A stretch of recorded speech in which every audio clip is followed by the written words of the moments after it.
Greetings Seekers, and welcome back to DungeonFog once again. In this video, we are going to be looking at the brush tool and also the colorization option. Now, this is something that I have briefly described in several videos up to this point, and now we're at the time where we're looking at a tool where we can really delve in to seeing how that actually operates in terms of textures, assets, and how everything interacts together. The paintbrush tool indicates the brush tool, which is what we're going to be looking at today.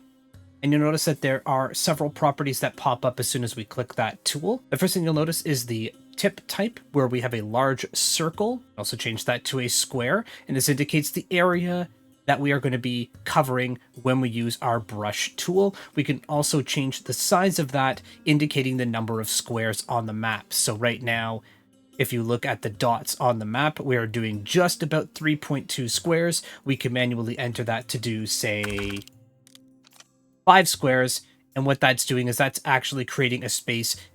Effectively, the diameter of the entire object is going to be 5 squares. So you'll look at the top and there is 1, 2, 3, 4, 5 dots that are being covered by this square. So again, the tip size is going to be the diameter that you're covering. It's a little bit easier to see it when you're using the square tool as opposed to the circle tip, but for all intents and purposes, you're looking at the diameter of the area that you're covering. When we're looking down at the fill option, it's going to operate very similarly to the way that we would be adding textures in the Draw Rooms tab. So what we can do is click on the name of the texture that we are looking at, and this will bring up our list and library of all the different textures. We can also hit the back button here to bring us out to the different groupings for all of these textures that we can look at. So if we just went with something like, let's say, stone, it's going to bring up all of our different stone options, and we'll just click on something that is very easy to see.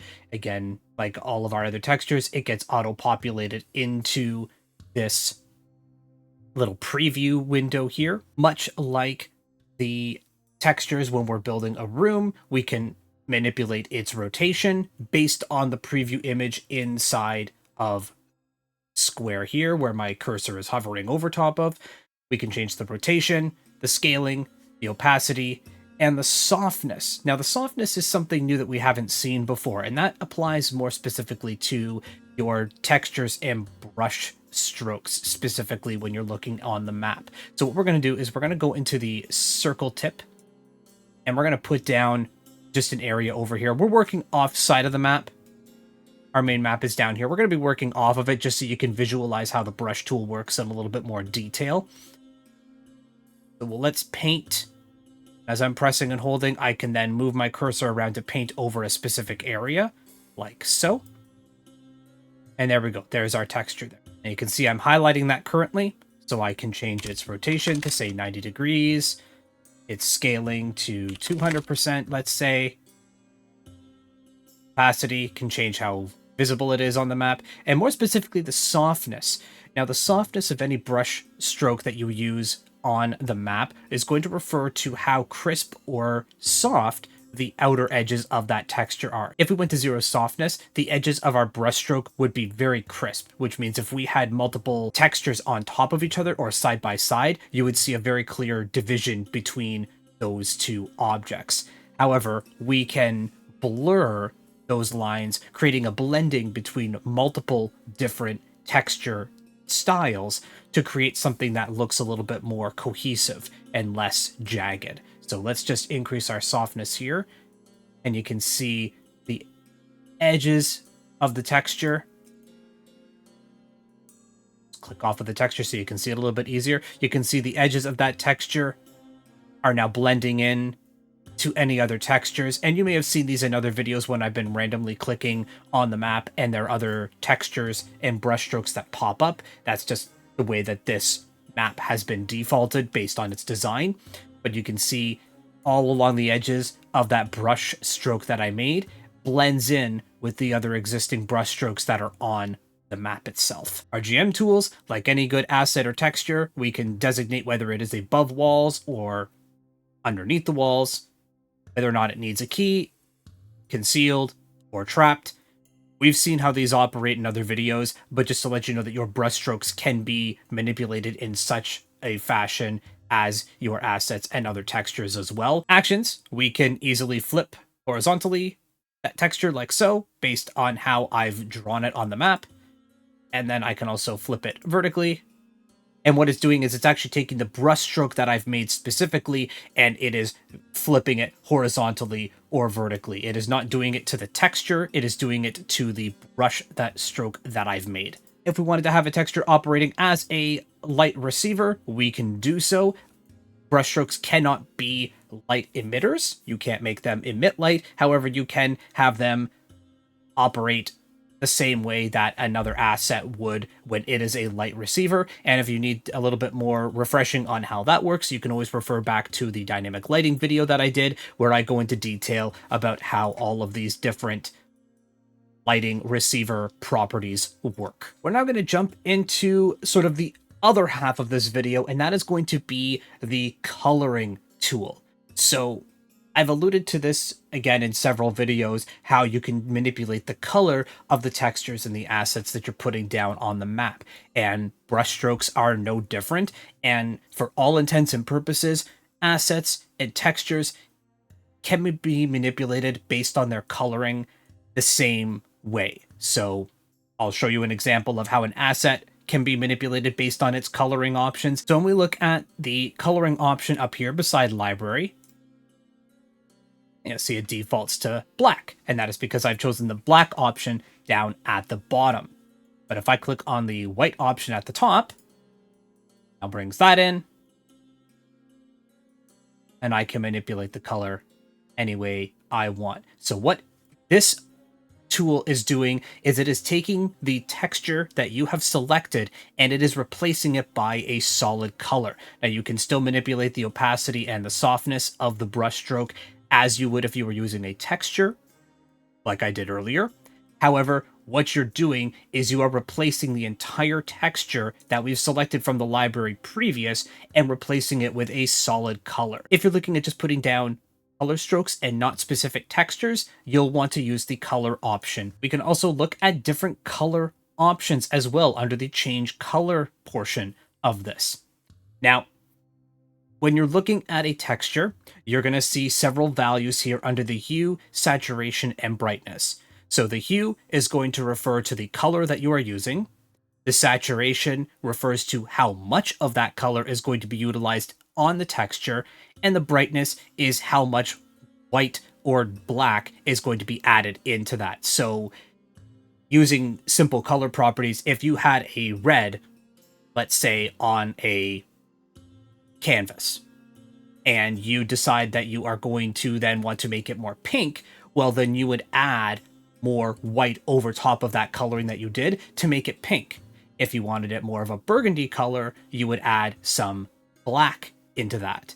And that is exactly what we are doing here. So if we take any texture as it is right now and start adding in white or black, you can see how the actual color on the base anyway is getting lighter or darker. And then let's go with our saturation. The saturation is now going to tell DungeonFog how much of the hue to add in. So if we want it super saturated, it's going to become a very rusty dark red. If we back that all out, it becomes almost a borderline gray or white. So again, the brightness is how much white or black is being added in to brighten or darken the color. The saturation is how much of the color hue are you adding into the texture to make it the color that you want. And then the hue is going to be the actual color that you're changing the texture to. So when you're looking at hue, hue is going to take the color that is on the color bar down here and apply that color to the texture that you're placing down. So right now it's set to 0. That means whatever color this texture has defaulted to, that is where it's going to stay. As I'm adding different colors based on where I am on the slider bar over here, suddenly it's taking the color on the hue bar and the base color of the texture and meshing them together. So if I go back down to 0, it's like a rusty red color. But suddenly if I start adding in more blue, it suddenly turns green. If I add in even more blue, it becomes like an aqua teal or blue. It starts turning into more of a purple or a rusty red or rose color. So if you're trying to manipulate the base color mixing with a hue, then this is where this colorize option is going to come into effect. So when the colorize option is off, that means that the hue and the base texture color are being blended together. Now we're going to turn on the colorize option. Look at that. It now has defaulted to red, saturation 100, and brightness at 50%. These are just default values based on adding in the colorize option. But what the colorize feature does, it is now taking whatever color you select on the hue and applying that to the texture instead. So rather than blending colors together based on what the base texture color is and the hue, you are now taking the hue color and applying that to the texture color instead. So to show you what I mean, let's move the hue bar up and down a little bit.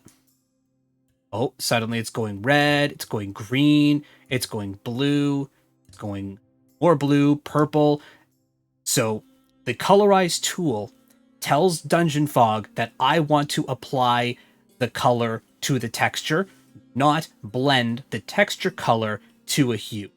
So it's basically removing any kind of colorization that the texture previously had on it, and then you get to apply your own color to this texture that you've painted yourself. Again, applying any brightness scaling that you want, but what's happening here is it's actually applying it over the whole brush stroke. So if you apply too much white, suddenly you don't have a nice bright pink, you have a white splotch.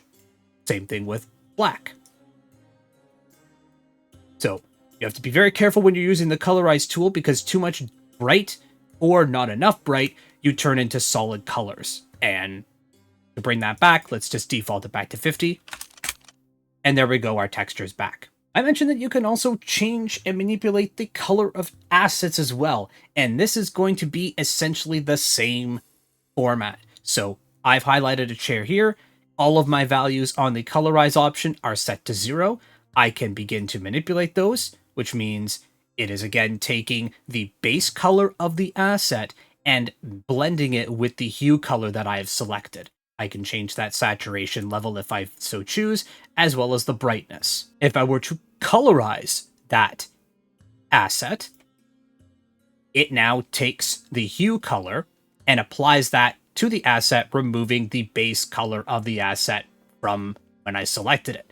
Again, not being careful with the brightness can lead to a pure white or an absolute black asset. I usually leave the colorize option off because it allows me to blend colors much better, creating a more vibrant and dynamic color array across my textures and assets. If you deselect the colorize option, it just removes anything you've done. Just a very quick rundown of the brush tool and the colorizing feature. Again, if you guys have any questions or comments, make sure to hit the comments section down below. Let me know if you guys have any specific concerns, anything that maybe needs to be discussed in a little bit more detail, or something that you're just not quite understanding or it's not explained clearly. I can go over those again for you.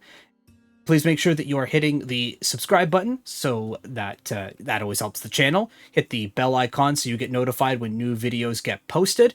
And if you're able to drop the follows on any of my socials, those are all down in the description of the video as well as following me over on my Twitch channel, which is twitch.tv/EsquireVT. I go live generally about once a week or so right now. Thank you guys so very much for watching. I do appreciate all the support you're giving on all of my social platforms. Thank you so much, guys, and I will see you all in the next video.